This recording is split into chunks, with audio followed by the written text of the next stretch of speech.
Hello മക്കളെ, നമ്മൾ lab assistant, secretariat assistant, അതുപോലെ സെയിൽസ് അസിസ്റ്റൻറ്റ്, പിന്നെ ഇനി അങ്ങോട്ട് വരുന്ന എല്ലാ എക്സാമുകൾക്കും വേണ്ടിയിട്ടുള്ള ഒരു റിവിഷൻ ക്ലാസ് ആണ് ഇപ്പോൾ എടുത്തുകൊണ്ടിരിക്കുന്നത് അല്ലേ.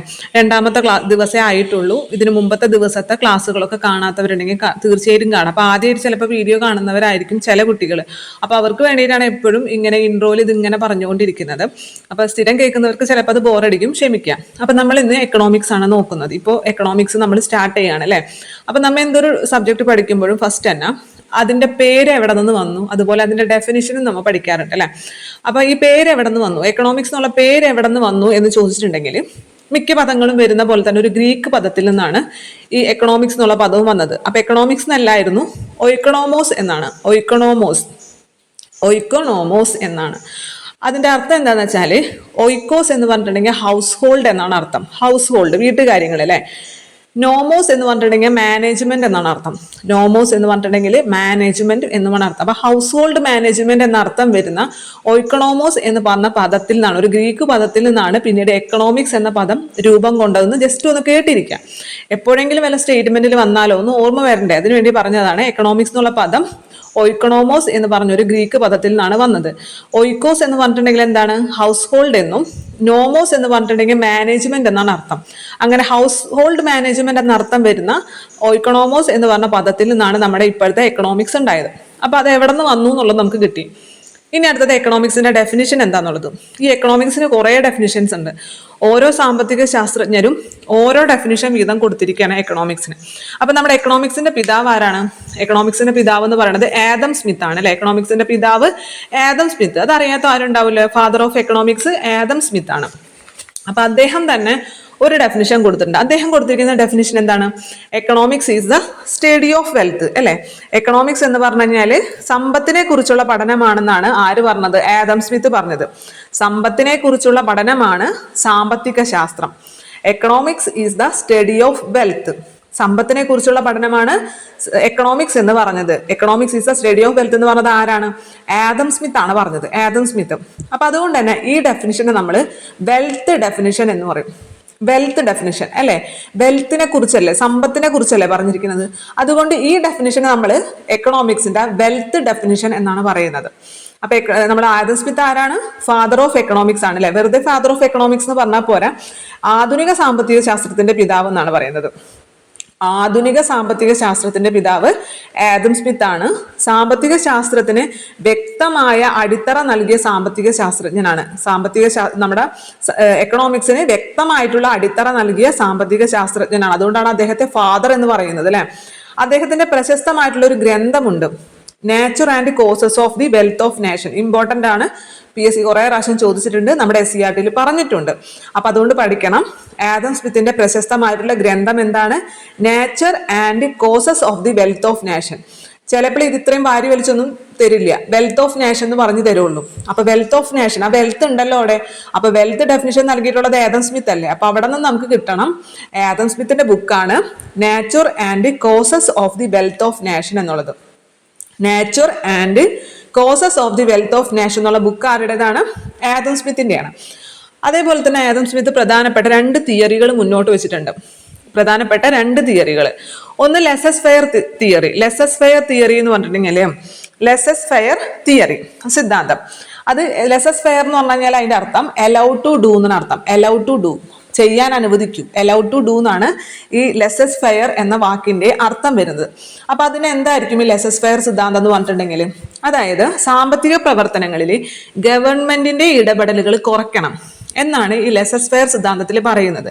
സാമ്പത്തിക പ്രവർത്തനങ്ങളിൽ ഗവൺമെന്റിന്റെ ഇടപെടലുകൾ പരിമിതപ്പെടുത്തണമെന്നും വ്യക്തി സ്വാതന്ത്ര്യത്തിന് കൂടുതൽ പ്രാധാന്യം നൽകണമെന്നുമാണ് ആദം സ്മിത്ത് ഈ സിദ്ധാന്തത്തിലൂടെ പറയുന്നത്. ഗവൺമെന്റ് ഇടപെടൽ കുറഞ്ഞാൽ മാത്രമേ ഒരു രാഷ്ട്രത്തിന്റെ സമ്പത്തിന് വളർച്ച ഉണ്ടാവുള്ളൂ.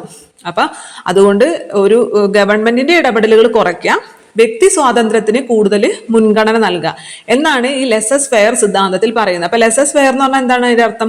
ലെസസ് ഫെയർ എന്ന് പറഞ്ഞു കഴിഞ്ഞാൽ അലൗഡ് ടു ഡു എന്നാണ് അർത്ഥം. അപ്പൊ നമ്മൾ ഈ ലെസ് എന്നുള്ള വാക്ക് കേൾക്കുമ്പോൾ തന്നെ കുറയ്ക്കുക എന്നുള്ള അർത്ഥമല്ലേ. അപ്പൊ അത് കേൾക്കുമ്പോൾ അങ്ങനെ ഓർക്കുക, ലെസസ് ഫെയർ എന്ന് പറയുമ്പോൾ കുറയ്ക്കുക. എന്ത് കുറയ്ക്കുക? ഗവൺമെന്റിന്റെ ഇടപെടലുകൾ കുറയ്ക്കുക. ശരിക്കും ലെസസ് ഫെയറിന്റെ അർത്ഥം എന്താണ്? അലൗഡ് ടു ഡു എന്നാണ്, ചെയ്യാൻ അനുവദിക്കൂ. അലൗഡ് ടു ഡു എന്നാണ് അതിന്റെ ശരിക്കുള്ള അർത്ഥം. പക്ഷെ നമുക്ക് ലെസ് എന്ന് കേൾക്കുമ്പോൾ നമുക്ക് കുറയ്ക്കാന്നല്ലേ അർത്ഥം വരുന്നത്. അപ്പൊ കുറയ്ക്കാന്ന് പറയുമ്പോൾ എന്ത് കുറയ്ക്കാനാണ്? ഗവൺമെന്റിന്റെ ഇടപെടലുകൾ കുറയ്ക്കുക, എന്നിട്ട് വ്യക്തി സ്വാതന്ത്ര്യത്തിന് കൂടുതൽ മുൻഗണന നൽകുക. ഇതാണ് നമ്മുടെ ആദം സ്മിത്തിന്റെ ലെസസ് ഫെയർ സിദ്ധാന്തത്തിൽ പറയുന്നത്. ഇനി അടുത്തൊരു തിയറി ഉണ്ട്, invisible hand of market theory. അതിനെക്കുറിച്ച് നമ്മുടെ SCERT പറയുന്നില്ല, പക്ഷെ ഞാൻ ജസ്റ്റ് പറഞ്ഞു പോകാം, നിങ്ങളതൊന്ന് ഓർത്തിരിക്കുക. കാരണം എങ്ങാനും ഒരു സ്റ്റേറ്റ്മെന്റ് വന്ന് നമുക്ക് കിട്ടണ്ടേ. Invisible hand of market theory വളരെ എളുപ്പമാണ്. Invisible hand of market theory അല്ലെ, അതായത് മാർക്കറ്റിൽ ഒരു ഇൻവിസിബിൾ ഹാൻഡ് ഉണ്ടെന്നാണ് പറയുന്നത്. ഒരു ഇൻവിസിബിൾ ഹാൻഡ്, അതായത് ഞാനൊരു എക്സാമ്പിൾ പറയാം. ഇപ്പൊ മുല്ലപ്പൂവിന് നിങ്ങൾ കണ്ടിട്ടുണ്ടാവും, കല്യാണ സീസണൊക്കെ ആയിട്ടുണ്ടെങ്കിൽ ഭയങ്കര വില കൂടുതലായിരിക്കും അല്ലെ. അപ്പൊ നമ്മൾ പോയി വാങ്ങിക്കാൻ വേണ്ടി ഒരു 100 രൂപയും കൊണ്ട് പോയിട്ടുണ്ടെങ്കിൽ മുല്ലപ്പൂവിന്റെ വില കേൾക്കുമ്പോൾ നമ്മൾ എന്ത് ചെയ്യും? ഇപ്പൊ ഒരു 4 മുഴം വാങ്ങിക്കാനോ എങ്ങാനും പോയ നമ്മളാണെന്നുണ്ടെങ്കിൽ എന്ത് ചെയ്യും? നമ്മൾ 2 മുഴം വാങ്ങിപ്പോരും ഇല്ലേ? അങ്ങനെയല്ലേ ചെയ്യാം നമ്മള്. മുല്ലപ്പൂ നല്ല കല്യാണ സീസൺ ആയിക്കഴിഞ്ഞാൽ നല്ല വിലയും മുല്ലപ്പൂവിനും. അപ്പൊ ഒരു 4 മുഴക്ക് വാങ്ങിച്ചു വെക്കണം എന്ന് വിചാരിച്ചു പോകുന്ന ഒരാള് 2 മുഴത്തിൽ ഒതുക്കും അല്ലെ. ഒരു 10 മുഴം വാങ്ങിക്കണം എന്ന് വിചാരിച്ചു പോയ ഒരാള് 5 മുഴത്തിൽ ഒതുക്കും. എന്നാൽ ഇപ്പൊ ഒരു കല്യാണ സീസൺ അല്ലാത്ത സമയങ്ങളുണ്ട്, അതായത് ഇപ്പൊ ഒരു കർക്കിടക മാസം, നല്ല മഴക്കാലമല്ല, ആ സമയത്തൊന്നും ആരും അങ്ങനെ സ്വതവേ കല്യാണം വെക്കില്ല, കാരണം നല്ല മഴയാണല്ലോ. പിന്നെ അതുപോലെ വൃശ്ചിക മാസം ഉണ്ട്, ഹിന്ദുക്കൾ സ്വതവേ വൃശ്ചിക മാസത്തിൽ കല്യാണം വെക്കില്ല, കാരണം അത് മണ്ഡലമാസം എന്നാണ് അറിയപ്പെടുന്നത് അല്ലെ. നമ്മൾ ശബരിമലയ്ക്കൊക്കെ പോകുന്ന മാസമാണ്. അപ്പൊ ഈ സമയങ്ങളിൽ നിങ്ങൾ ശ്രദ്ധിച്ചിട്ടുണ്ടാവും, ഡിമാൻഡ് കുറവാണ്, മുല്ലപ്പൂവിന് ആവശ്യക്കാരില്ല. അപ്പൊ സ്വാഭാവികമായിട്ട് എന്ത് ചെയ്യും?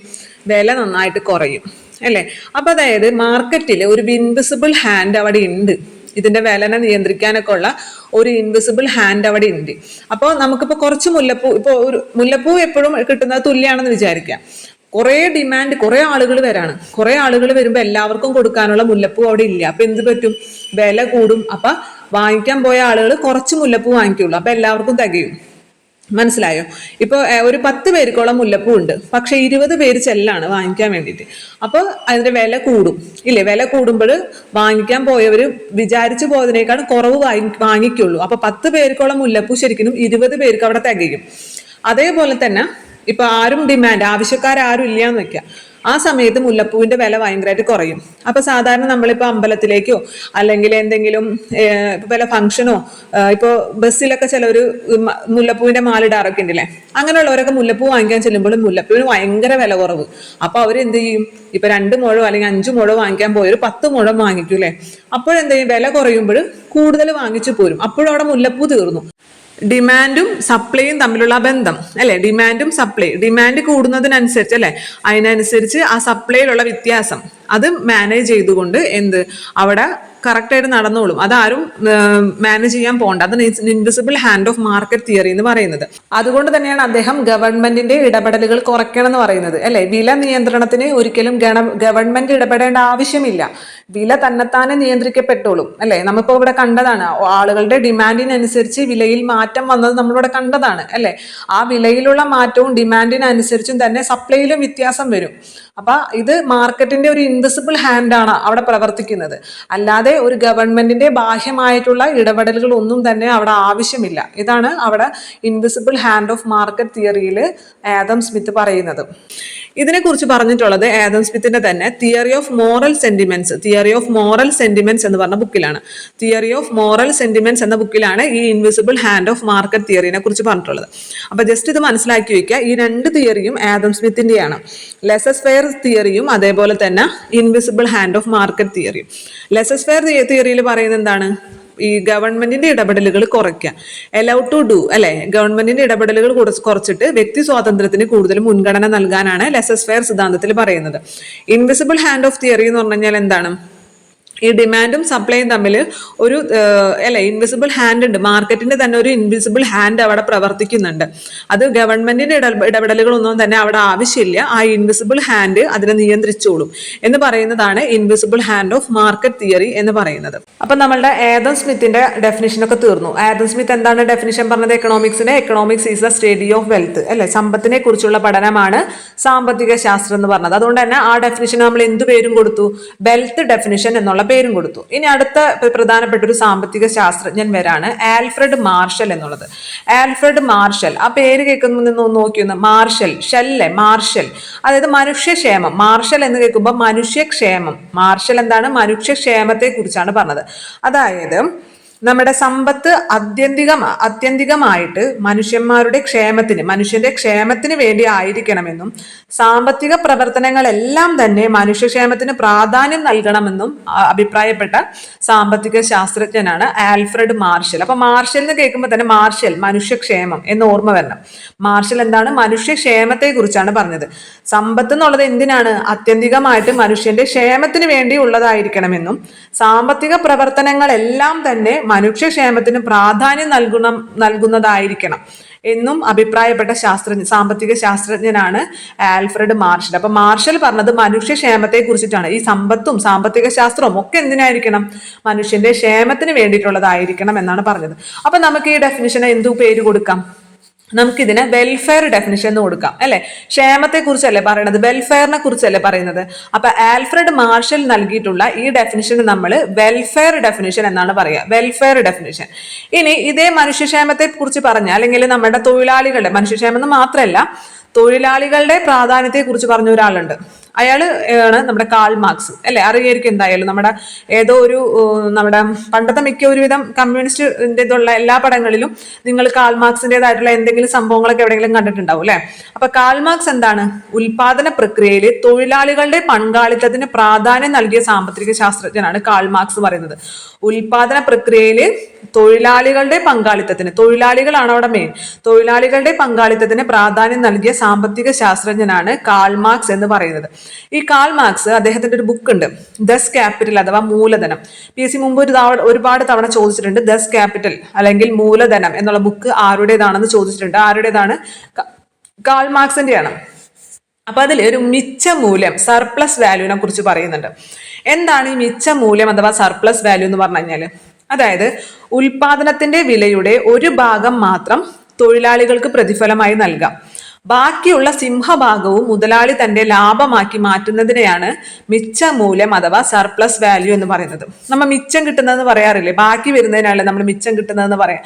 അപ്പൊ എന്ന് പറഞ്ഞ പോലെ സിംഹഭാഗവും ആര് ലാഭമാക്കി മാറ്റാണ്? മുതലാളി ലാഭമാക്കി മാറ്റാണ്. എന്നിട്ട് വളരെ മിച്ചമായിട്ടുള്ളത്, വളരെ കുറച്ച് മാത്രം ആർക്ക് പ്രതിഫലമായിട്ട് നൽകുന്നു? തൊഴിലാളികൾക്ക് പ്രതിഫലമായിട്ട് നൽകുന്നു. ഇതിനെയാണ് മിച്ച മൂല്യം അഥവാ സർപ്ലസ് വാല്യൂ എന്ന് കാൾ മാർക്സ് വിശേഷിപ്പിച്ചത്. അപ്പൊ കാൾ മാർക്സിന്റെ കാര്യം കൂടിയും അവിടെ ഓർത്തിരിക്കണം. അപ്പൊ നമ്മൾ പറഞ്ഞു വന്നത് നമ്മുടെ വെൽഫെയർ ഡെഫിനിഷനെ കുറിച്ചിട്ടാണ്. വെൽഫെയർ ഡെഫിനിഷൻ പറഞ്ഞത് ആരാണ്? ആൽഫ്രഡ് മാർഷൽ ആണ്. മാർഷൽ എന്ന് കേൾക്കുമ്പോൾ തന്നെ മനുഷ്യക്ഷേമം, അതായത് സമ്പത്ത് ആത്യന്തികമായിട്ട് മനുഷ്യന്റെ ക്ഷേമത്തിന് വേണ്ടിയിട്ടുള്ളതാണെന്നും സാമ്പത്തിക പ്രവർത്തനങ്ങളെല്ലാം തന്നെ മനുഷ്യക്ഷേമത്തിന് പ്രാധാന്യം നൽകുന്നതായിരിക്കണമെന്നും പറഞ്ഞ സാമ്പത്തിക ശാസ്ത്രജ്ഞനാണ് ആൽഫ്രഡ് മാർഷൽ എന്ന് പറയുന്നത്. ആൽഫ്രഡ് മാർഷലിന്റെ ഒരു ബുക്ക് ഉണ്ട്, സാമ്പത്തിക ശാസ്ത്ര തത്വങ്ങൾ. കാരണം തത്വമല്ലേ ഇത്, മനുഷ്യക്ഷേമം എന്നൊക്കെ പറയുന്നത് തത്വമാണ്, അല്ലെ?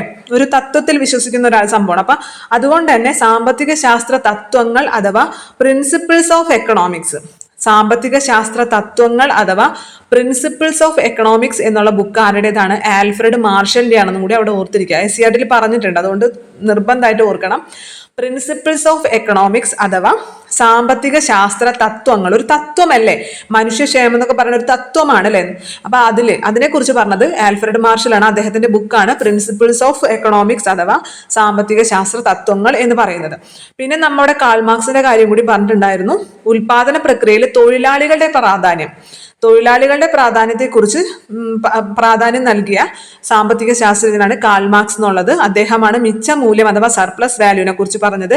മിച്ച മൂല്യം എന്ന് പറഞ്ഞിട്ടുണ്ടെങ്കിൽ ഉൽപാദന വിലയുടെ ഒരു ചെറിയ ഭാഗം മാത്രം തൊഴിലാളികൾക്ക് പ്രതിഫലമായി നൽകിക്കൊണ്ട് അതിന്റെ സിംഹഭാഗവും മുതലാളി തന്റെ ലാഭമാക്കി മാറ്റുന്നു. ഇതിനെയാണ് കാൾ മാർക്സ് മിച്ച മൂല്യം എന്നതുകൊണ്ട് വിശേഷിപ്പിച്ചത്.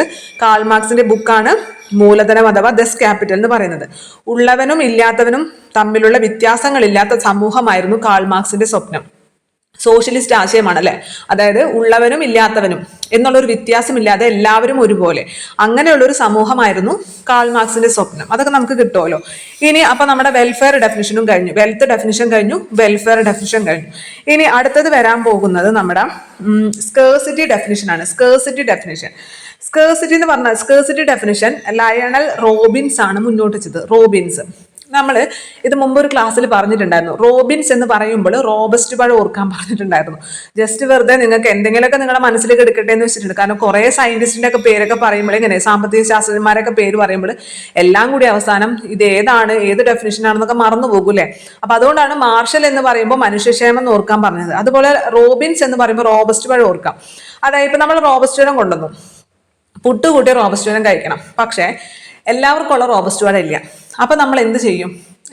വിഭവങ്ങളെ കറക്റ്റായിട്ട് വിനിയോഗം ചെയ്യും. അതായത് ഇപ്പൊ ചിലർക്ക് റോബസ്റ്റ് പഴം ഉണ്ടെങ്കിലേ പുട്ട് കഴിക്കാൻ പറ്റുള്ളൂ. അപ്പൊ അങ്ങനെയുള്ളവർക്ക് റോബസ്റ്റ് പഴം കൊടുക്കും നമ്മൾ. നിങ്ങളുടെ റോബസ്റ്റ് പഴം എന്ന് പറയാറില്ലേ? എനിക്കറിയില്ല, ഓരോ പഴത്തിനും പല സ്ഥലങ്ങളിൽ പല പേരാണല്ലോ. എന്തായാലും അങ്ങനെ ഒരു പഴം ഉണ്ട്. അപ്പൊ ചിലർക്ക് നമ്മൾ റോബസ്റ്റ് പഴം കൊടുക്കും. അതേ കൂട്ടി തിന്നുള്ളൂ എന്നുള്ളവർക്ക്.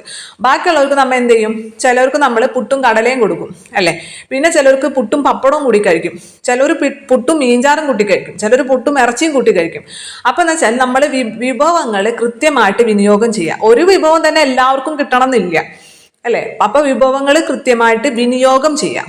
അതാണ് എന്തെന്ന് പറയുന്നത്. കാരണം പരിമിതമായിട്ടുള്ള വിഭവമേ ഉള്ളൂ. റോബസ്റ്റ് പഴം കുറച്ചേ ഉള്ളൂ. അപ്പൊ എല്ലാവർക്കും റോബസ്റ്റ് പഴം കൊടുക്കാൻ പറ്റില്ല.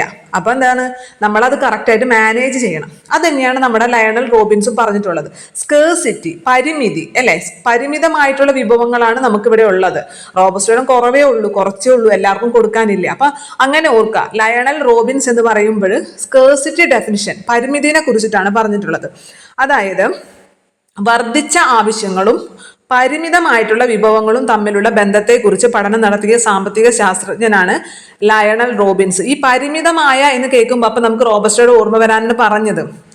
പരിമിതമായിട്ട് വളരെ കുറച്ച് റോബസ്റ്റ് വഴി ഉള്ളൂ, എല്ലാവർക്കും കൊടുക്കാൻ തികയില്ല. അപ്പൊ കുറച്ച് പേർക്ക് നമ്മൾ പുട്ടും കടലയും കൊടുത്തു, കുറച്ച് പേർക്ക് പുട്ടും ഇറച്ചിയും കൊടുത്തു, കുറച്ച് പേർക്ക് പുട്ടും പപ്പടവും കൊടുത്തു, കുറച്ച് പേർക്ക് പുട്ടും റോബസ്റ്റ് വഴിയും കൊടുത്തു.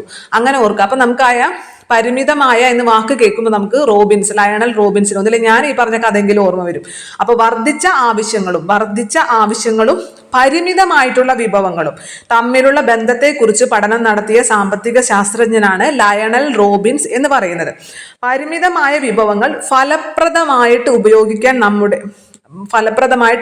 നമ്മുടെ ആവശ്യങ്ങൾക്ക് മുൻഗണന നിശ്ചയിക്കണം. അതല്ലേ പറഞ്ഞത്?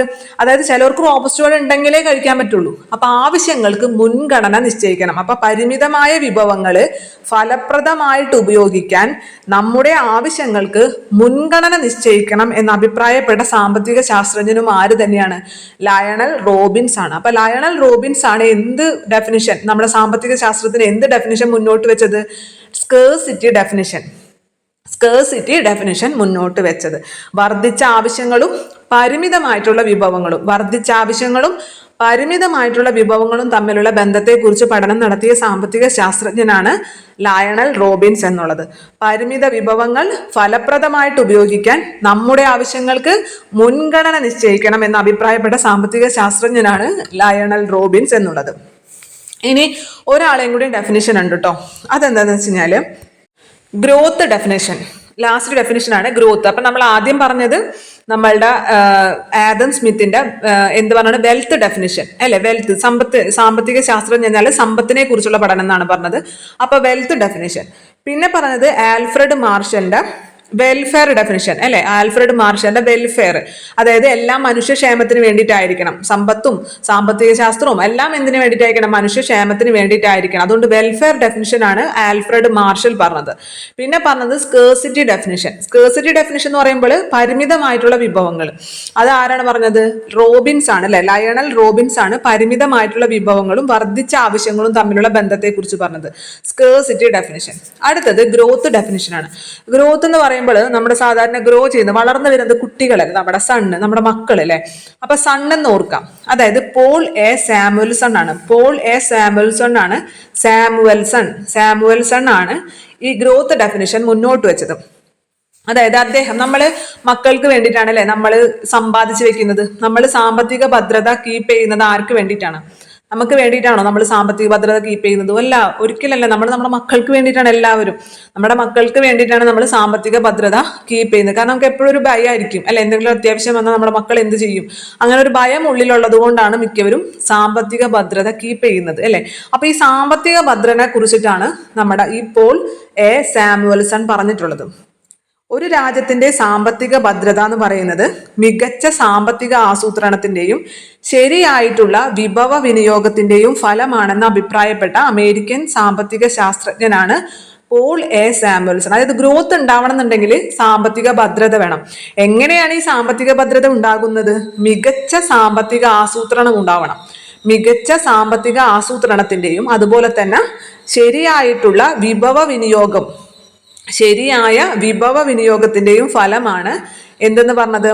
ഒരു രാജ്യത്തിന്റെ സാമ്പത്തിക ഭദ്രത എന്ന് അഭിപ്രായപ്പെട്ട സാമ്പത്തിക ശാസ്ത്രജ്ഞനാണ് പോൾ എ സാമുവൽസൺ. കിട്ടിയോ നിങ്ങൾക്ക്? ഈ സാമ്പത്തിക ശാസ്ത്രജ്ഞന്മാരെല്ലാം എന്തൊക്കെ പറഞ്ഞു, അവരുടെ ഡെഫിനിഷൻസ് എന്തൊക്കെ പേരിൽ അറിയപ്പെടുന്നു എന്ന് കിട്ടിയോ? ഞാനിത് വീണ്ടും പറഞ്ഞ് സമയം കളയേണ്ട ആവശ്യമുണ്ടോ?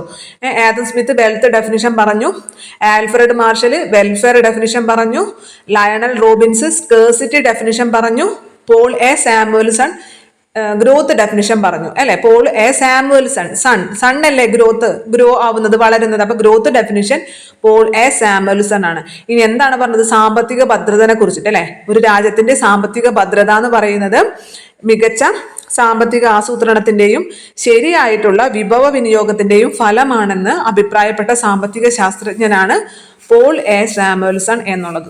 അപ്പൊ നമ്മുടെ സാമ്പത്തിക മെയിൻ ആയിട്ടുള്ള കാര്യങ്ങൾ ഇൻട്രൊഡക്ഷൻ ഒക്കെ ഇവിടെ തീർന്നു. നമുക്ക് ഈ ഒരു ചാപ്റ്റർ ഉണ്ട് 7ാം ക്ലാസ്സിൽ സമ്പദ് ശാസ്ത്ര ചിന്തകൾ എന്നുള്ളത്. അതിൽ ഈ സെയിം കാര്യങ്ങൾ വരുന്നുണ്ട്. സമ്പദ് ശാസ്ത്ര ചിന്തകൾ SCERTയിലെ 7ാം ക്ലാസ്സിലെ ഒരു ചാപ്റ്റർ ആണ് സമ്പദ് ശാസ്ത്ര ചിന്തകൾ എന്നുള്ളത്. ആ ചാപ്റ്ററിൽ ഇത്രയും കാര്യങ്ങളില്ല. ഇങ്ങനെ നമ്മൾ ഈ പറഞ്ഞ പോലെ wealth definition, scarcity definition, growth definition അങ്ങനെയൊന്നും എടുത്ത് പറഞ്ഞിട്ടില്ലെങ്കിലും ഈ സാമ്പത്തിക ശാസ്ത്രജ്ഞന്മാരുടെയൊക്കെ പേരുകളും അവർ പറഞ്ഞ ഡെഫിനിഷൻസ് ഒക്കെ അവിടെ കൊടുത്തിട്ടുണ്ട്. നിങ്ങൾക്ക് വായിച്ചു നോക്കാം. ഇനി ആ ചാപ്റ്ററിൽ ബാക്കി വരുന്ന കാര്യം കൂടി പറഞ്ഞിട്ട് നമുക്ക് അടുത്ത പോയിന്റിലേക്ക് കടക്കാം. അടുത്തത് നമ്മുടെ ആ ചാപ്റ്ററിൽ പറയുന്നത് ഇന്ത്യൻ സാമ്പത്തിക ശാസ്ത്രത്തെ കുറിച്ചിട്ടാണ്. അതായത് ഇന്ത്യയിലേക്ക് വരാണ്. ഇപ്പൊ നമ്മുടെ ലോകത്തിലെ മൊത്തം കാര്യമല്ലേ പറഞ്ഞത്. ഇന്ത്യയിലേക്ക് വരുമ്പോൾ ഇന്ത്യയുടെ സാമ്പത്തിക ശാസ്ത്രത്തിലെ ഏറ്റവും പ്രാധാന്യം അർഹിക്കുന്ന ഒരു ഗ്രന്ഥമുണ്ട്. ഏറ്റവും പഴയ കാലത്തേക്ക് പോകാണ് നമ്മൾ. അർത്ഥശാസ്ത്രം എല്ലാവർക്കും അറിയാമായിരിക്കുമല്ലോ. ആരാണ് എഴുതിയെന്ന് കുറെ പ്രാവശ്യം ചോദിച്ചിട്ടുണ്ടല്ലേ PSC. ചാണക്യൻ അഥവാ കൗടില്യൻ, രണ്ടും ഒരേ ആള് തന്നെയാണ് കേട്ടോ. രണ്ടും വെവ്വേറെ ആളാണെന്ന് വിചാരിക്കരുത്. ചാണക്യൻ അഥവാ കൗടില്യനാണ് അർത്ഥശാസ്ത്രം രചിച്ചിട്ടുള്ളത്. ഈ ചാണക്യൻ അഥവാ കൗടില്യൻ എന്ന് പറഞ്ഞ ആരാണ്? അദ്ദേഹം ചന്ദ്രഗുപ്ത മൗര്യന്റെ മുഖ്യ ഉപദേഷ്ടാവായിരുന്നു. മൗര്യ സാമ്രാജ്യത്തിലെ ചന്ദ്രഗുപ്ത മൗര്യന്റെ ഏറ്റവും പ്രധാനപ്പെട്ട ഉപദേഷ്ടാവായിരുന്നു ഈ ചാണക്യൻ അഥവാ കൗടില്യൻ എന്ന് പറയുന്നത്. അദ്ദേഹത്തിന്റെ പ്രധാനപ്പെട്ട ഒരു ഗ്രന്ഥമാണ് അർത്ഥശാസ്ത്രം. ഈ അർത്ഥശാസ്ത്രത്തില് നമ്മുടെ സാമ്പത്തിക ശാസ്ത്ര സിദ്ധാന്തങ്ങളെ കുറിച്ചൊക്കെ പറയുന്നുണ്ട്. പല സിദ്ധാന്തങ്ങളും പറയുന്നുണ്ട്.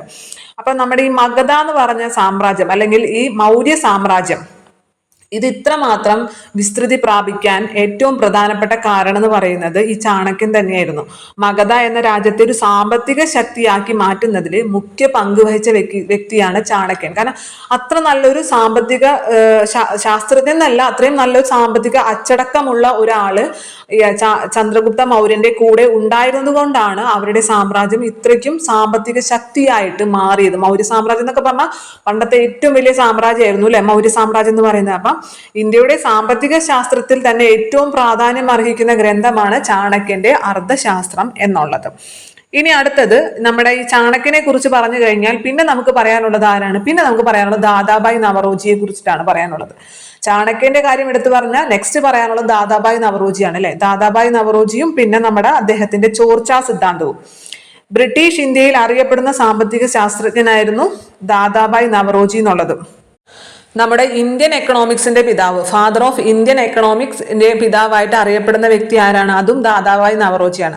അദ്ദേഹത്തിന്റെ ചോർച്ചാ സിദ്ധാന്തം അല്ലെ. PSCക്ക് ചോദിച്ച് നാണം കെട്ട് നമുക്കും കേട്ട് നാണം കെട്ട ഒരു ക്വസ്റ്റ്യൻ ആണ് അല്ലെ ചോർച്ചാ സിദ്ധാന്തം. എങ്കിലും PSC ഇനിയും ചോദിക്കും. കാരണം എന്താ? അത്രയ്ക്ക് ഇമ്പോർട്ടന്റ് ആണ് ചോർച്ചാ സിദ്ധാന്തം എന്നുള്ളത് അല്ലെ. ചോർച്ചാ സിദ്ധാന്തത്തിലൂടെ എന്താണ് നമ്മുടെ ദാദാഭായ് നവറോജി മുന്നോട്ട് വെച്ചത്? അതായത് നമ്മുടെ ഇന്ത്യയുടെ സമ്പത്ത് മുഴുവനും ആര് ചോർത്തിക്കൊണ്ട് പോകാണ്? പല മാർഗങ്ങളിൽ കൂടി ഇവിടെ നിന്നും ബ്രിട്ടീഷുകാർ ചോർത്തിക്കൊണ്ട് പോകാണെന്നും ഇന്ത്യയെ ദാരിദ്ര്യത്തിലേക്കും സാമ്പത്തിക തകർച്ചയിലേക്കും അവർ നയിച്ചു എന്നും, ബ്രിട്ടീഷുകാരാണ് നയിച്ചത്, ബ്രിട്ടീഷുകാരാണ് ഇന്ത്യയുടെ സാമ്പത്തിക തകർച്ചയ്ക്കും ദാരിദ്ര്യത്തിനും കാരണമെന്ന് പ്രസ്താവിക്കുന്ന അദ്ദേഹത്തിന്റെ സിദ്ധാന്തമാണ് എന്തെന്ന് പറയുന്നത് ചോർച്ചാ സിദ്ധാന്തം എന്ന് പറയുന്നത്. ഇന്ത്യയുടെ സമ്പത്ത് ആര് ചോർത്തിക്കൊണ്ട് പോകാണ്?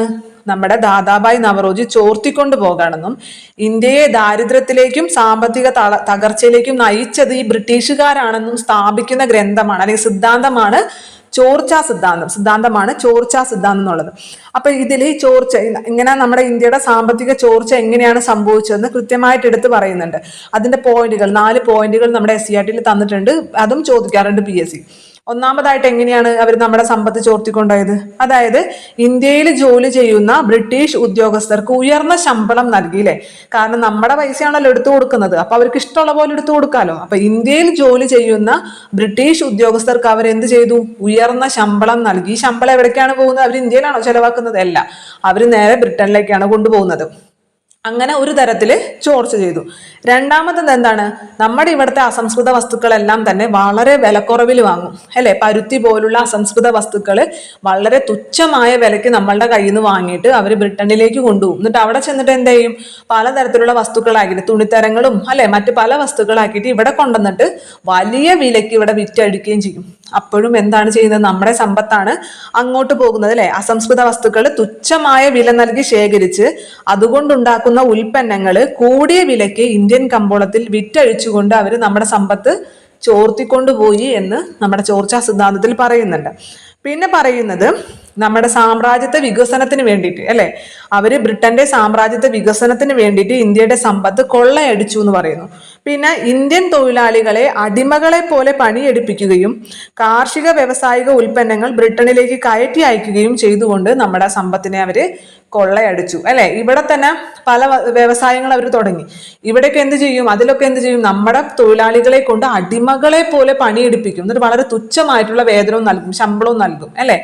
അങ്ങനെ ഇവരെന്ത് ചെയ്തു? നമ്മുടെ പലതരത്തിൽ കൂടി നമ്മുടെ സമ്പത്തിനെ കൊള്ളയടിച്ചു എന്നാണ് ചോർച്ചാ സിദ്ധാന്തത്തിൽ പറയുന്നത്. ആ 4 പോയിന്റും മറക്കരുത്. ഒന്നാമത്തത് ബ്രിട്ടീഷ് ഉദ്യോഗസ്ഥർക്ക് ഉയർന്ന ശമ്പളം നൽകി. രണ്ടാമത്തത് അസംസ്കൃത വസ്തുക്കൾ വളരെ തുച്ഛമാക്കി വിലയ്ക്ക് വാങ്ങിച്ചു കൊണ്ടുപോയിട്ട് പകരം അതിന്റെ ഉൽപ്പന്നങ്ങൾ, അതുകൊണ്ടുണ്ടാക്കുന്ന ഉൽപ്പന്നങ്ങൾ വലിയ വിലയ്ക്കാണ് ഇന്ത്യൻ കമ്പോളത്തിൽ വിറ്റഴിച്ചത്. പിന്നെ ബ്രിട്ടന്റെ സാമ്രാജ്യത്വ ശക്തി വികസിപ്പിക്കാൻ വേണ്ടിയിട്ട് അവര് നമ്മളെ കൊള്ളയടിച്ചു, മനഃപൂർവ്വം കൊള്ളയടിച്ചു. ബ്രിട്ടന്റെ സാമ്രാജ്യത്വ വികസനത്തിനായിട്ട് അവർ ഇന്ത്യൻ സമ്പത്തിനെ കൊള്ളയടിച്ചു ശരിക്കും. നമുക്കറിയാലേ നമ്മുടെ ഇവിടത്തെ തന്നെ പല ഇതുകളും രാജവംശങ്ങളും അവർ ആക്രമിക്കുന്ന സമയത്ത്, കൊട്ടാരങ്ങളൊക്കെ ആക്രമിക്കുന്ന സമയത്ത് അവിടെയുള്ള പൊന്നും പണ്ടവും എല്ലാ സാധനങ്ങളും അവരിവിടുന്ന് കൊണ്ടുപോയി അല്ലേ? അത്തരത്തില് നമ്മുടെ ഈ ഇവിടുത്തെ എന്താണ് പത്മനാഭസ്വാമി ക്ഷേത്രത്തിലുള്ള സ്വർണ്ണമൊക്കെ അവിടെ ഇരിക്കാൻ കാരണം എന്താണ്? തിരുവിതാംകൂർ രാജവംശമായിട്ട് ബ്രിട്ടീഷുകാർ സൗഹൃദത്തിലായിരുന്നു അല്ലെ? എല്ലാ സൗഹൃദത്തിലായിരുന്നില്ല എന്നുണ്ടെങ്കിൽ ഇപ്പൊ അതും കൊള്ളയടിച്ചു കൊണ്ടുപോയനായിരുന്നു. അപ്പൊ അവരുടെ സാമ്രാജ്യത്വം വികസിപ്പിക്കാൻ വേണ്ടി അവർ നമ്മളെ മനഃപൂർവ്വം കൊള്ളയടിച്ചിട്ടുമുണ്ട് ഇല്ലേ? പിന്നെ അതേപോലെ തന്നെ ഇന്ത്യൻ തൊഴിലാളികളെ കൊണ്ട് അടിമകളെ പോലെ പണിയെടുപ്പിക്കുകയും കാർഷിക വ്യാവസായിക ഉൽപ്പന്നങ്ങൾ ബ്രിട്ടനിലേക്ക് നിർബന്ധിച്ച് കയറ്റുമതി ചെയ്യണം. അവർ പറയുന്ന വിലയ്ക്ക്. ഇപ്പൊ കുരുമുളകൊക്കെ നമുക്കറിയാം, അവര് പറയുന്ന വിലയ്ക്ക് നമ്മൾ കൊടുത്തിരിക്കണം. അതിന് കാർഷിക വ്യാവസായിക ഉൽപ്പന്നങ്ങളൊക്കെ അവരെന്ത് ചെയ്തു? അവർ പറയുന്ന വിലയ്ക്ക് വാങ്ങിച്ചിട്ട് എവിടേക്ക് കൊണ്ടുപോയി? ബ്രിട്ടനിലേക്ക് കൊണ്ടുപോയി. അപ്പൊ ഇങ്ങനെയൊക്കെയാണ് നമ്മുടെ ഇംഗ്ലീഷുകാർ അല്ലെ ബ്രിട്ടൻകാർ ബ്രിട്ടീഷുകാർ നമ്മുടെ സമ്പത്ത് വ്യവസ്ഥേനെ ചൂഷണം ചെയ്തത്. നമ്മളുടെ സമ്പത്ത് ഇവിടുന്ന് ഇങ്ങനെയൊക്കെയാണ് ചോർത്തിക്കൊണ്ടുപോയത്. അപ്പൊ 4 പോയിന്റും മറക്കരുത്. ഒന്നും കൂടി പറയാണ്. ജോലി, ഒന്നാമത് ബ്രിട്ടീഷ് ഉദ്യോഗസ്ഥർക്ക് ഉയർന്ന ശമ്പളം നൽകി. രണ്ടാമത്തത് അസംസ്കൃത വസ്തുക്കൾ തുച്ഛമായ വിലയ്ക്ക് വാങ്ങിയിട്ട് പകരം ഉൽപ്പന്നങ്ങൾ നല്ല ഉയർന്ന വിലയ്ക്ക് നമ്മുടെ ഇന്ത്യൻ കമ്പോളത്തിൽ വിറ്റഴിച്ചു. മൂന്നാമത്തത് ബ്രിട്ടന്റെ സാമ്രാജ്യത്വ വികസനത്തിന് വേണ്ടി അവർ മനഃപൂർവ്വം ഇന്ത്യയെ കൊള്ളയടിച്ചു. പിന്നെ ഇന്ത്യൻ തൊഴിലാളികളെ കൊണ്ട് അടിമകളെ പോലെ പണിയെടുപ്പിക്കുകയും കാർഷിക വ്യാവസായിക ഉൽപ്പന്നങ്ങൾ അവർ ബ്രിട്ടനിലേക്ക് കയറ്റി അയക്കുകയും ചെയ്തു. ഇതൊക്കെയാണ് ഓർത്തിരിക്കേണ്ടത്. അത് വീണ്ടും വീണ്ടും പറയാൻ കാരണം കുറെ തവണ PSC ചോദിച്ചിട്ടുണ്ട്.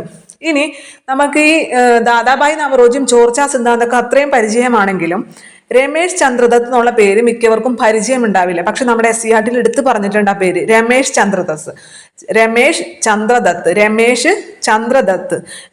ചന്ദ്രദത്ത് എന്ന് പറഞ്ഞാൽ അദ്ദേഹവും ഒരു സാമ്പത്തിക ശാസ്ത്രജ്ഞനാണ്. നമ്മളുടെ ഈ ദാദാഭായ് നവറോജി പറഞ്ഞ കാര്യങ്ങളെല്ലാം ബ്രിട്ടീഷ് ചൂഷണവും പടിഞ്ഞാറൻ നാഗരികതയും എങ്ങനെ ഇന്ത്യയെ തകർത്തു എന്ന് സാമ്പത്തിക ശാസ്ത്ര പഠനങ്ങളിലൂടെ വ്യക്തമാക്കിയ ശാസ്ത്രജ്ഞനാണ് രമേശ് ചന്ദ്രദത്ത്. അതായത് ബ്രിട്ടീഷ് ചൂഷണവും പടിഞ്ഞാറൻ നാഗരികതയും ഇന്ത്യയെ എങ്ങനെ തകർത്തു എന്ന് സാമ്പത്തിക ശാസ്ത്ര പഠനങ്ങളിലൂടെ തെളിയിച്ച ശാസ്ത്രജ്ഞനാണ്, വ്യക്തമാക്കിയ ശാസ്ത്രജ്ഞനാണ് രമേശ് ചന്ദ്രദത്ത് എന്നുള്ളത്. അപ്പൊ രമേശ് ചന്ദ്രദത്തും എന്താണ്, നമ്മുടെ ഈ ദാദാഭായ് നവറോജിയെ പോലെ തന്നെ ബ്രിട്ടീഷ് ഭരണകൂടം നമ്മളെ എങ്ങനെ തകർത്തു, സാമ്പത്തികമായിട്ട് എങ്ങനെ തകർത്തു എന്ന് വ്യക്തമാക്കിയ ഒരു സാമ്പത്തിക ശാസ്ത്രജ്ഞനാണെന്ന് ഓർത്തു വെക്കണം. സ്റ്റേറ്റ്മെന്റിലൊക്കെ തരാൻ ചാൻസ് ഉണ്ട്. രമേശ് ചന്ദ്രദത്ത് എന്നുള്ള പേര് ഓർത്തിരിക്കാം. അപ്പൊ നമ്മൾ ആദ്യം നമ്മളുടെ ചാണക്യൻ അഥവാ കൗടില്യനെ കുറിച്ച് പറഞ്ഞു, പിന്നെ ദാദാഭായ് നവറോജിയെ കുറിച്ച് പറഞ്ഞു. ഇനി അവർക്ക് ശേഷം നമ്മുടെ ഇന്ത്യൻ സാമ്പത്തിക ശാസ്ത്രത്തിൽ ഏറ്റവും സാമ്പത്തിക മേഖലയിൽ, ഇന്ത്യയുടെ സാമ്പത്തിക മേഖലയിൽ ഏറ്റവും വലിയ സംഭാവന നൽകിയൊരു വ്യക്തിയുണ്ട്. ആരാണ്? അത് ഗാന്ധിജിയാണ്. ഗാന്ധിജിയാണ് ദാദാഭായ് നവറോജിക്ക് ശേഷം ഇന്ത്യയുടെ സാമ്പത്തിക ശാസ്ത്രത്തിന് തനതായ സംഭാവനകൾ നൽകിയത് ഗാന്ധിജിയാണ്, മഹാത്മാ ഗാന്ധിജിയാണ്. ഗാന്ധിജിയുടെ ആദ്യത്തെ ബുക്ക് ഉണ്ട്, അതിന്റെ പേരെന്താണ്? ജസ്റ്റ് ചോദിക്കാണ്, കാരണം ടെക്സ്റ്റിലെ സിയാറ്റിൽ അത് പറഞ്ഞിട്ടുണ്ട്. ഗാന്ധിജിയുടെ ആദ്യത്തെ ബുക്കാണ് ഹിന്ദു സ്വരാജ് എന്നുള്ളത്. ഗാന്ധിജിയുടെ ആദ്യത്തെ ബുക്ക് ഹിന്ദു സ്വരാജ് 1909 പ്രസിദ്ധീകരിച്ചത്. ഗാന്ധിജിയുടെ ആദ്യത്തെ ബുക്ക് ഹിന്ദു സ്വരാജ് 1909 പ്രസിദ്ധീകരിച്ചത്. ഇനി ഗ്രാമീണ സമ്പദ് വ്യവസ്ഥയ്ക്കും ധാർമ്മിക മൂല്യങ്ങൾക്കും പ്രാധാന്യം നൽകിയാണ് ഗാന്ധിജി, അല്ലെ? ഗാന്ധിജി പറഞ്ഞ സമ്പദ് വ്യവസ്ഥ എന്ന് പറയുന്നത് എങ്ങനത്തെയാണ്? ധാർമ്മിക മൂല്യങ്ങൾക്കും അതുപോലെ തന്നെ ഗ്രാമീണ സമ്പദ് വ്യവസ്ഥയ്ക്കും. നമ്മുടെ ഇന്ത്യയുടെ ആത്മാവ് ഗ്രാമങ്ങളിലാണെന്ന് പറഞ്ഞാലേ, അപ്പൊ അതുകൊണ്ട് തന്നെ ഗ്രാമീണ സമ്പദ് വ്യവസ്ഥ ഗാന്ധിജി പ്രാധാന്യം നൽകിയത് ഗ്രാമീണ സമ്പദ് വ്യവസ്ഥയ്ക്കും അതുപോലെ തന്നെ ധാർമ്മിക മൂല്യങ്ങൾക്കാണ്. അഹിംസ പോലുള്ള ധാർമ്മിക മൂല്യങ്ങൾക്കുമാണ് ഗാന്ധിജി പ്രാധാന്യം നൽകിയത്. അതുപോലെ തന്നെ ഗാന്ധിജി മുന്നോട്ട് വെച്ചൊരു ആശയമുണ്ട്. എന്താണ്? ട്രസ്റ്റിഷിപ്പ്. ട്രസ്റ്റിഷിപ്പ് എന്ന് പറഞ്ഞു കഴിഞ്ഞാല് ഒരു ജനങ്ങളുടെ ഒരു ട്രസ്റ്റ് പോലെ പ്രവർത്തിക്കാം. ഒരിക്കലും ഒരു വ്യക്തിയുടെ സ്വകാര്യമായിട്ടുള്ള ഉടമസ്ഥതയിലല്ലാതെ ഒരു ട്രസ്റ്റ്, ജനങ്ങൾക്ക് വേണ്ടിയിട്ടുള്ള ഒരു ട്രസ്റ്റ് പോലെ പ്രവർത്തിക്കാനാണ് ഗാന്ധിജി പറഞ്ഞത്. നമുക്കത് എന്താണെന്ന് നോക്കാം. അപ്പൊ എന്തൊക്കെ കാര്യമാണ് പറഞ്ഞത്? ദാദാഭായ് നവറോജിക്ക് ശേഷം ഇന്ത്യയുടെ സാമ്പത്തിക ശാസ്ത്രത്തിന് തനതായിട്ടുള്ള സംഭാവന നൽകിയ വ്യക്തിയാണ് ഗാന്ധിജി. അദ്ദേഹത്തിന്റെ ആദ്യത്തെ പുസ്തകമാണ് ഹിന്ദു സ്വരാജ്. 1909 അത് ഇറങ്ങിയത്. പിന്നെ ഗാന്ധിജി മുന്നോട്ട് വെച്ച സമ്പദ് വ്യവസ്ഥ എന്ന് പറയുന്നത് ഗ്രാമീണ സമ്പദ് വ്യവസ്ഥയും അതുപോലെ തന്നെ നമ്മളുടെ ധാർമ്മിക മൂല്യങ്ങൾക്ക് പ്രാധാന്യം നൽകിയിട്ടുള്ളതുമായിരുന്നു. ധാർമ്മിക മൂല്യങ്ങൾക്ക് പ്രാധാന്യം നൽകിയിട്ടുള്ളതും ഗ്രാമീണ സമ്പദ് വ്യവസ്ഥയുമാണ് ഗാന്ധിജി മുന്നോട്ട് വെച്ചത്. അതുപോലെ തന്നെ അദ്ദേഹം മുന്നോട്ട് വെച്ച മറ്റൊരു പ്രധാനപ്പെട്ട ആശയമാണ് ട്രസ്റ്റിഷിപ്പ് എന്നുള്ളത്. ട്രസ്റ്റിഷിപ്പ് ആ വാക്ക് കേൾക്കുമ്പോൾ തന്നെ അറിയാം, ഒരു ട്രസ്റ്റ് പോലെ പ്രവർത്തിക്കുക, ഒരിക്കലും സ്വകാര്യ ഉടമസ്ഥതയല്ല, ഒരു ട്രസ്റ്റ് പോലെ പ്രവർത്തിക്കുക ജനങ്ങളുടെ. അതായത് മുതലാളി തനിക്ക് മാത്രമായിട്ടുള്ള ഉടമസ്ഥാവകാശം പരിത്യജിക്കണം. എനിക്ക് മാത്രം, ഇപ്പൊ ഒരാളുടെ പേരിലുള്ള ഒരു കമ്പനിയാണെന്ന് വെക്കുക, എന്തെങ്കിലും ഒരു ഫാക്ടറി ആണെന്ന് വെക്കുക, അയാളുടെ ഉടമസ്ഥാവകാശം അവിടെ ത്യജിക്കുകയാണ്. എന്നിട്ട് എന്ത് ചെയ്യാണ്? അതൊരു ട്രസ്റ്റ്, ജനങ്ങളുടെ ഒരു ട്രസ്റ്റ് ആയിട്ട് സമ്പത്ത് കൈവശം വെച്ചുകൊണ്ടിരിക്കുന്ന ജനങ്ങളുടെ ഒരു ട്രസ്റ്റി എന്ന നിലയിൽ പ്രഖ്യാപിക്കുകയും ചെയ്യണം എന്നാണ് പറയുന്നത്. മുതലാളി തനിക്ക് മാത്രമായിട്ടുള്ള ഉടമസ്ഥാവകാശം പരിത്യജിക്കുകയും സമ്പത്ത് കൈവശം വെച്ചുകൊണ്ടിരിക്കുന്ന ജനങ്ങളുടെ ഒരു ട്രസ്റ്റി എന്ന നിലയിൽ പ്രഖ്യാപിക്കുകയും ചെയ്യണം. ഇങ്ങനെ പ്രഖ്യാപിച്ചു കഴിഞ്ഞാൽ പിന്നെ അദ്ദേഹത്തിന്റെ മക്കൾക്ക് തിരിച്ച് ഇതില് അവകാശമുണ്ടോ? ഒരിക്കലുമില്ല. പിന്നീട് അദ്ദേഹത്തിന്റെ മക്കൾക്കാണെങ്കിൽ പോലും ഇതിൽ അവകാശമില്ല. കാരണം അയാളുടെ ഉടമസ്ഥാവകാശം ത്യജിച്ചു. എന്നിട്ട് ഇത് ജനങ്ങളുടെ ഒരു ട്രസ്റ്റി ആയിട്ട് പ്രഖ്യാപിക്കുകയും ചെയ്തു. അതുകൊണ്ട് തന്നെ ട്രസ്റ്റിക്ക് പൊതുജനങ്ങളല്ലാതെ വേറൊരു അവകാശികളില്ല. പിന്നെ ഇയാളുടെ അല്ല, ഇയാളുടെ മക്കളുടെ അല്ല, ഇയാളുടെ കുടുംബക്കാരല്ല, ആരെയല്ല. കാരണം ഇയാൾ തന്റെ ഉടമസ്ഥാവകാശം പരിത്യജിച്ചു. എന്നിട്ട് എന്താണ്? ജനങ്ങളുടെ ഒരു ട്രസ്റ്റി ആയിട്ട് ഇതിനെ പ്രഖ്യാപിക്കുകയും ചെയ്തു, അല്ലെ? അപ്പൊ അതുകൊണ്ട് തന്നെ പിന്നെ ഇതിനെന്താണ്? ജനങ്ങളല്ലാതെ വേറെ അനന്തരാവകാശികളില്ല. ഈ ട്രസ്റ്റിക്ക് പൊതുജനങ്ങളല്ലാതെ വേറെ അനന്തരാവകാശികളില്ല. അതേപോലെ തന്നെ ഉൽപാദനത്തിന്റെ സ്വഭാവം, എന്ത് ഉൽപ്പാദിപ്പിക്കണം, അല്ലെ? എത്ര അളവിൽ ഉൽപ്പാദിപ്പിക്കണം, ഏതൊക്കെ ഉൽപ്പാദിപ്പിക്കണം, ഇങ്ങനെ ഈ ഉൽപാദനത്തിന്റെ സ്വഭാവം നിശ്ചയിക്കുന്നത് വ്യക്തികളുടെ ഹിതമോ അത്യാഗ്രഹമോ അനുസരിച്ചല്ല, പകരം സമൂഹത്തിന്റെ ആവശ്യം അനുസരിച്ച് മാത്രമായിരിക്കണം. സമൂഹത്തിന് എന്താണോ ആവശ്യം അത് മാത്രമാണ് ഉൽപ്പാദിപ്പിക്കുന്നത്. അല്ലാതെ ഒരു വ്യക്തിയുടെ ആഗ്രഹമോ അയാളുടെ ഹിതമോ അത്യാഗ്രഹമോ ഒന്നും നോക്കിയിട്ടല്ല ഒരു സാധനം ഉൽപ്പാദിപ്പിക്കേണ്ടത്. പകരം ജനങ്ങളുടെ പൊതുവായിട്ടുള്ള ആവശ്യങ്ങളെ മുൻനിർത്തി മാത്രമേ. അതായത് ഇപ്പോൾ ഒരാൾക്ക് എന്തെങ്കിലും ഒരു സാധനം വേണം, അല്ലെ? ഇപ്പൊ എല്ലാവർക്കും ഭക്ഷണം വേണം, ഒരാൾക്ക് മാത്രം ഐസ്ക്രീം വേണം വിചാരിക്കുക. അപ്പൊ ഒരാൾക്ക് ഐസ്ക്രീം വേണം എന്ന് വെച്ചിട്ട് അവിടെ ഐസ്ക്രീം അല്ല ഉൽപ്പാദിപ്പിക്കേണ്ടത്. പകരം സാധാരണ ജനങ്ങൾ എന്താണ് കഴിക്കുന്നത്? അരിഭക്ഷണമാണ്, അല്ലെ കഴിക്കുന്നത്. അപ്പൊ അതേ അവിടെ ഉൽപ്പാദിപ്പിക്കാൻ പാടുള്ളൂ. മനസ്സിലായി? അപ്പൊ ഒരു വ്യക്തിയുടെ ആഗ്രഹമോ അത്യാഗ്രഹമോ അല്ലെങ്കിൽ അയാളുടെ ഇഷ്ടത്തിനോ അനുസരിച്ചല്ല ഒരിക്കലും അവിടെ ഉൽപാദനം നടക്കേണ്ടത്. പകരം എന്താണ്? സമൂഹത്തിന്റെ ആവശ്യം അനുസരിച്ച്. സമൂഹത്തിന് എന്താണോ ആവശ്യം, സമൂഹത്തിലെ ജനങ്ങൾക്ക് വിശപ്പ് മാറണം എന്നുണ്ടെങ്കിൽ അവിടെ അരിഭക്ഷണമാണ് അല്ലെ, നെല്ലാണ് ഉൽപ്പാദിപ്പിക്കേണ്ടതെങ്കിൽ അത് മാത്രമേ അവിടെ ഉൽപ്പാദിപ്പിക്കാൻ പാടുള്ളൂ. അല്ലാതെ ഒരു വ്യക്തിയുടെ ആഗ്രഹത്തിനോ അല്ലെങ്കിൽ അയാളുടെ ഹിതത്തിനോ അത്യാഗ്രഹത്തിനോ അനുസരിച്ചല്ല ഉൽപാദനത്തിന്റെ സ്വഭാവം നിശ്ചയിക്കേണ്ടത്. മനസ്സിലായില്ലേ? അതുപോലെ മാന്യമായിട്ട് ജീവിക്കാൻ ഉതകുന്ന ഒരു വേതനം നിശ്ചയിക്കുന്നത് പോലെ തന്നെ മാന്യമായിട്ട് ജീവിക്കാൻ വേണ്ടിയിട്ട് ഒരു മിനിമം വേജ് അല്ലെ, ഒരു കുറഞ്ഞ വേതനം നിശ്ചയിക്കും. അതേപോലെ തന്നെ ഉയർന്ന വേതനവും മാക്സിമം എത്ര കൊടുക്കാം എന്നുള്ളതും അവിടെ നിശ്ചയിച്ചിരിക്കണം. മാന്യമായി ജീവിക്കാൻ ഉതകുന്ന കുറഞ്ഞ വേതനം നിശ്ചയിക്കുന്നത് പോലെ തന്നെ സമൂഹത്തിലെ ഏതെങ്കിലും ഒരു വ്യക്തിക്ക് അനുവദിക്കാവുന്ന ഏറ്റവും കൂടിയ വേതനത്തിന്റെ പരിധിയും കൽപ്പിക്കേണ്ടതുണ്ട്. ഇത്രയും കാര്യങ്ങളാണ് ഗാന്ധി തന്റെ ട്രസ്റ്റിഷിപ്പ് എന്നുള്ള ഇതിൽ പറഞ്ഞത്. അപ്പൊ എന്തിനാണ് ഈ വേതനത്തിന് പരിധി നിശ്ചയിക്കുന്നത്? ഏറ്റവും കുറഞ്ഞ വേതനം നിശ്ചയിക്കണം അല്ലെ, ഒരാൾക്ക് ജീവിക്കണമെങ്കിൽ മിനിമം ഇത്ര ശമ്പളമെങ്കിലും വേണം. അതേപോലെ തന്നെ ഒരാൾക്ക് ഇത്ര മതി, അതിൽ കൂടുതൽ അയാൾക്ക് കൊടുക്കേണ്ട ആവശ്യമില്ല. അതിന്റെ മാക്സിമം പരിധിയും എന്ത് ചെയ്യണം?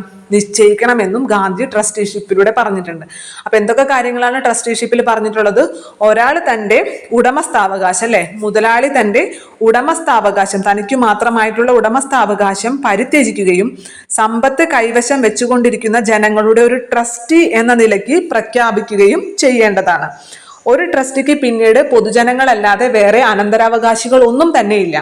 ഇനി അവിടെ ഉൽപ്പാദിപ്പിക്കുന്ന വസ്തുക്കളുടെ സ്വഭാവം എന്ന് പറയുന്നത് ഒരു വ്യക്തിയുടെ ഹിതമോ അത്യാഗ്രഹമോ അനുസരിച്ചിട്ടല്ല, പകരം പൊതുജനങ്ങളുടെ ആവശ്യം അനുസരിച്ചാണ്. മാന്യമായി ജീവിക്കാൻ ഉതകുന്ന കുറഞ്ഞ വേതനം നിശ്ചയിക്കുന്നത് പോലെ തന്നെ സമൂഹത്തിലെ ഏതെങ്കിലും ഒരു വ്യക്തിക്ക് അനുവദിക്കാവുന്ന ഏറ്റവും കൂടിയ വേതനത്തിന്റെ പരിധിയും കൽപ്പിക്കേണ്ടതുണ്ട്. ഇത്രയും കാര്യങ്ങളാണ് ഗാന്ധി ട്രസ്റ്റിഷിപ്പിലൂടെ പറഞ്ഞതെന്ന് ഓർത്തിരിക്കാം. പിന്നെ ഒരു ഗാന്ധിയുടെ സെന്റൻസ്, ഒരു ലൈൻ നമ്മൾക്ക് ടെക്സ്റ്റ് ബുക്കിൽ നൽകിയിട്ടുണ്ട്. ഇന്ത്യക്ക് ആവശ്യം മൂലധനം ഏതാനും പേരിൽ കേന്ദ്രീകരിക്കുകയല്ല. 1900 മൈൽ നീളവും 1500 മൈൽ വീതിയുമുള്ള ഈ ഭൂഖണ്ഡത്തിലെ 7.5 ലക്ഷം ഗ്രാമങ്ങൾക്ക് എളുപ്പത്തിൽ ലഭിക്കാവുന്ന വിധത്തിൽ വിതരണം ചെയ്യലാണ്. എന്താണ് പറഞ്ഞത് സിമ്പിൾ ആണല്ലോ. അതായത് ഇന്ത്യക്ക് ആവശ്യം മൂലധനം ഏതാനും പേരിൽ കേന്ദ്രീകരിക്കലല്ല, കുറച്ച് പേര്. ഇപ്പം നമ്മൾ ചില സ്ഥലങ്ങളിൽ കണ്ടിട്ടുണ്ടാവും, കാശിക്കാർ ഭയങ്കര കാശിക്കാരായിരിക്കും, ബാക്കിയുള്ളവർ പാവപ്പെട്ടവർ ഭയങ്കര ദാരിദ്ര്യത്തിലായിരിക്കും കഴിയുന്നത് അല്ലെ. എന്ന് പറഞ്ഞ പോലെ മൂലധനം ഏതാനും പേരിൽ കേന്ദ്രീകരിക്കുകയല്ല വേണ്ടത്. 1900 മൈൽ നീളവും 1500 മൈൽ വീതിയുമുള്ള ഈ ഭൂഖണ്ഡത്തിലെ 7.5 ലക്ഷം ഗ്രാമങ്ങൾക്ക് എളുപ്പത്തിൽ ലഭിക്കുന്ന വിധത്തിൽ വിതരണം ചെയ്യണമെന്ന്. എല്ലാ ഗ്രാമങ്ങൾക്കും 7.5 ലക്ഷം ഗ്രാമങ്ങൾക്കും എളുപ്പത്തിൽ ലഭിക്കുന്ന വിധം വിതരണം ചെയ്യണമെന്നാണ് ഗാന്ധിജി പറഞ്ഞത്. ഇനി ഗാന്ധിയുടെ സാമ്പത്തിക ശാസ്ത്ര ചിന്തകൾ, ഓപ്ഷൻ എ നമുക്ക് പെട്ടെന്ന് കിട്ടും.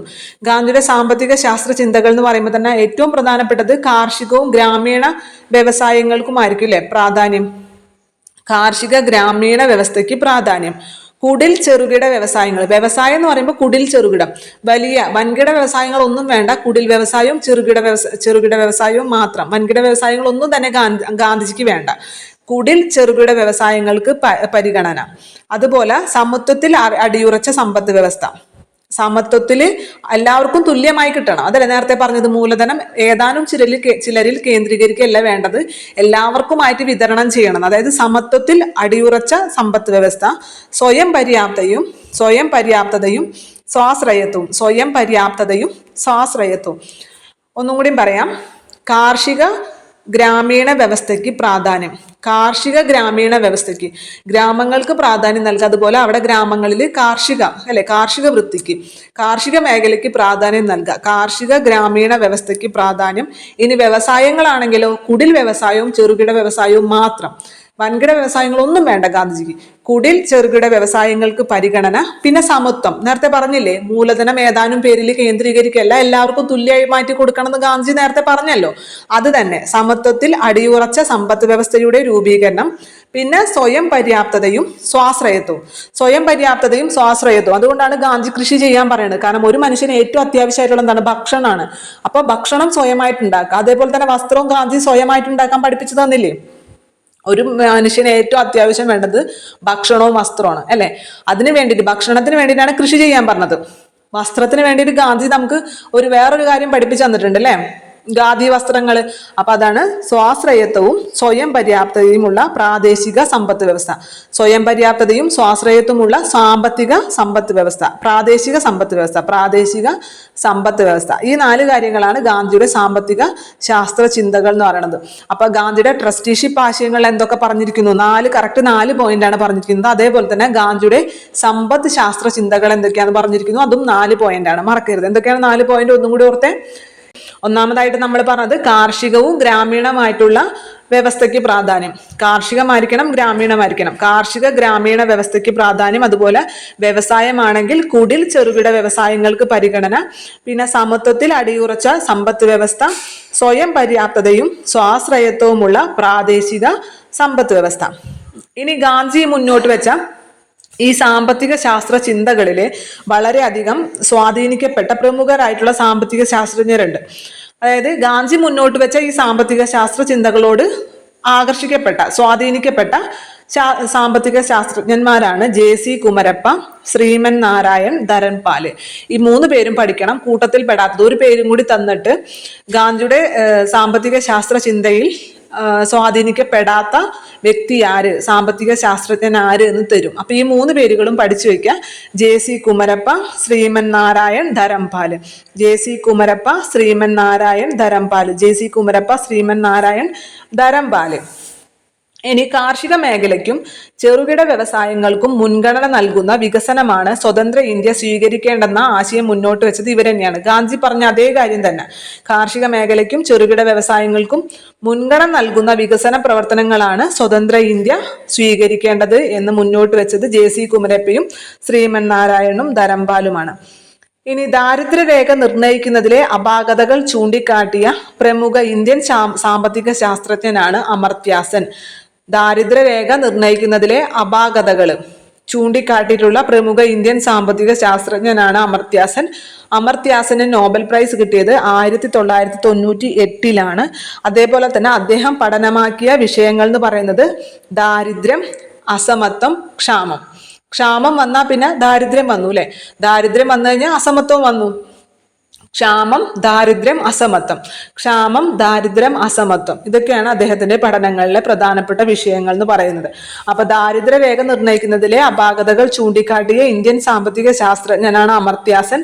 അമർത്യാസന് നോബൽ പ്രൈസ് കിട്ടിയത് 1998 അമർത്യാസൻ തന്റെ പഠനങ്ങളിൽ തന്റെ പഠനങ്ങൾ ഏത് വിഷയങ്ങളിലാണ്? ദാരിദ്ര്യം, അസമത്വം, ക്ഷാമം. അമർത്യാസൻ തന്റെ പഠനങ്ങളിൽ പ്രാധാന്യം നൽകിയ വിഷയങ്ങളാണ് ദാരിദ്ര്യം, അസമത്വം, ക്ഷാമം. അപ്പൊ നമ്മൾ ഇവിടെ വെച്ച് നിർത്താണ്. കുറച്ചും കൂടി എടുക്കണം എന്ന് വിചാരിച്ചാണ്. മൈക്രോ എക്കണോമിക്സ്, മാക്രോ എക്കണോമിക്സ് ഒക്കെ ഉണ്ടല്ലോ, അതും പിന്നെ അതേപോലെ തന്നെ എക്കണോമിനെ തന്നെ നമ്മൾ ക്യാപിറ്റലിസ്റ്റ്, മുതലാളിത്ത സമ്പദ് വ്യവസ്ഥ, അതേപോലെ സോഷ്യലിസ്റ്റ് സമ്പദ് വ്യവസ്ഥ, മിക്സ്ഡ് എക്കണോമി എന്നൊക്കെ പറഞ്ഞ് തിരിച്ചിട്ടില്ലേ. അപ്പൊ അതും പിന്നെ അതേപോലെ തന്നെ നമ്മുടെ എക്കണോമിയിലെ പ്രോബ്ലംസ്, എന്തുൽപാദിപ്പിക്കണം, എങ്ങനെ ഉൽപ്പാദിപ്പിക്കണം, ആർക്ക് വേണ്ടി ഉൽപ്പാദിപ്പിക്കണം, കുറച്ച് പ്രോബ്ലംസ് ഒക്കെ നമ്മൾ എക്കണോമിയിൽ നേരിടുന്നുണ്ട് അല്ലെ. അത് പിന്നെ അതുപോലെ സെക്ടേഴ്സ് ഓഫ് എക്കണോമിയുടെ സെക്ടറുകൾ 3ആയി തിരിച്ചിട്ടുണ്ട്. Primary sector, secondary sector, tertiary sector. അതായത് പ്രാഥമിക മേഖല, ദ്വിതീയ മേഖല, തൃതീയ മേഖല. അപ്പൊ ഇതൊക്കെ നമുക്ക് അടുത്ത ക്ലാസ്സിൽ എടുക്കാം. അടുത്ത എക്കണോമിക്സിന്റെ ക്ലാസ് കുറച്ചും കൂടി വലിയ ക്ലാസ് ആയിരിക്കും. ഇന്നത്തെ ക്ലാസ്സിന്റെ അഭിപ്രായങ്ങൾ നിങ്ങൾ തീർച്ചയായിട്ടും അറിയിക്കുക. അപ്പൊ അതിനനുസരിച്ച് നമുക്ക് അടുത്ത എക്കണോമിക്സിന്റെ ക്ലാസ് നമുക്ക് 1 മണിക്കൂറിന്റെ ക്ലാസ് എടുക്കാം. അപ്പോഴേ നമുക്കത് പെട്ടെന്ന് തീർക്കാൻ പറ്റുള്ളൂ. നിങ്ങൾ പേടിക്കേണ്ട, ഒരു 5 ക്ലാസ് കൊണ്ടൊക്കെ നമുക്ക് തീർത്ത് തരാം എക്കണോമിക്സ് കേട്ടോ. അപ്പൊ നിങ്ങളുടെ വിലയേറിയ അഭിപ്രായങ്ങൾ തീർച്ചയായിട്ടും രേഖപ്പെടുത്തണം. നിങ്ങളുടെ സപ്പോർട്ട് ഉണ്ടെങ്കിൽ മാത്രമേ നമുക്ക് ക്ലാസ് മുന്നോട്ട് കൊണ്ടുപോകാൻ പറ്റുള്ളൂ. കാരണം ഞാനൊരു ക്ലാസ് ഇടുന്നത് അത്രയ്ക്ക് എഫേർട്ട് എടുത്തിട്ടാണ്. നിങ്ങൾക്ക് എടുക്കുന്നതിന് മുമ്പ് അതിന്റെ നോട്ട്സ് പ്രിപ്പയർ ചെയ്ത് അല്ലേ, അത് റെക്കോർഡ് ചെയ്ത് അത് എഡിറ്റ് ചെയ്തൊക്കെയാണ് ഞാൻ നിങ്ങൾക്ക് ചെയ്യുന്നത്. അപ്പൊ നിങ്ങളുടെ സപ്പോർട്ട് ഇല്ലെങ്കിൽ എനിക്ക് പിന്നെ അത് ചെയ്യാൻ താല്പര്യം തോന്നില്ല. അതിൽ എന്നെ പറഞ്ഞിട്ട് വല്ല തെറ്റുണ്ടോ? നിങ്ങൾക്കാണെങ്കിൽ അങ്ങനെ തന്നെയല്ലേ, നമ്മളൊക്കെ മനുഷ്യരല്ലേ. അപ്പൊ അതുകൊണ്ട് നിങ്ങളുടെ സപ്പോർട്ട് തീർച്ചയായിട്ടും ഉണ്ടാവണം. എക്കണോമിക്സിന്റെ ക്ലാസ് നിങ്ങൾക്ക് ഉപകാരപ്പെട്ടു എന്ന് വിശ്വസിക്കുകയാണ്. രാത്രി ഒരു ക്ലാസ്സും കൂടിയും ഇടുന്നതായിരിക്കും ഇന്നത്തെ ദിവസം. അപ്പൊ ബാക്കി കിട്ടുന്ന സമയങ്ങളിൽ നിങ്ങൾ ബാക്കിയുള്ള പഠിക്കാനുള്ളത് മാക്സിമം പറ്റുന്നത് പഠിക്കാം. മാത്സ് ആണെങ്കിലും SCERT ഞാൻ പറഞ്ഞില്ലേ, കെമിസ്ട്രി, ഫിസിക്സ്, ബയോളജി ചാപ്റ്റേഴ്സ്, അതുപോലെ തന്നെ നമ്മളുടെ ഇതിൻ്റെ കമ്പ്യൂട്ടറിൻ്റെ റിവിഷൻ ക്ലാസ്സുകൾ നമ്മുടെ പ്ലേലിസ്റ്റിലുണ്ട്. ക്യുക്ക് റിവിഷൻ എന്നുള്ള പ്ലേലിസ്റ്റിൽ നമ്മൾ 3 ദിവസം കൊണ്ടാണ് കമ്പ്യൂട്ടറും, അതുപോലെ 3 ദിവസം കൊണ്ട് തന്നെയാണ് കെമിസ്ട്രി, 3 ദിവസം കൊണ്ട്, 3 ദിവസം എന്ന് വെച്ചാൽ 3 ക്ലാസ് കൊണ്ടാണ് ബയോളജി, 3 ക്ലാസ് കൊണ്ട് തന്നെയാണ് ഫിസിക്സും ഒക്കെ എടുത്തിട്ടുള്ളത്. അപ്പം നിങ്ങൾ എന്ത് ചെയ്യുക, ആ ക്ലാസ്സുകളൊക്കെ കൃത്യമായിട്ട് കണ്ട് ബാക്കിയുള്ള സമയങ്ങളിൽ നിങ്ങളേതായ രീതിയിൽ പഠനം മുന്നോട്ട് കൊണ്ടുപോകാം. നമുക്ക് എന്തായാലും ഇപ്രാവശ്യം ലിസ്റ്റിൽ കയറണം. അപ്പം നിർത്തുന്നു. നന്ദി.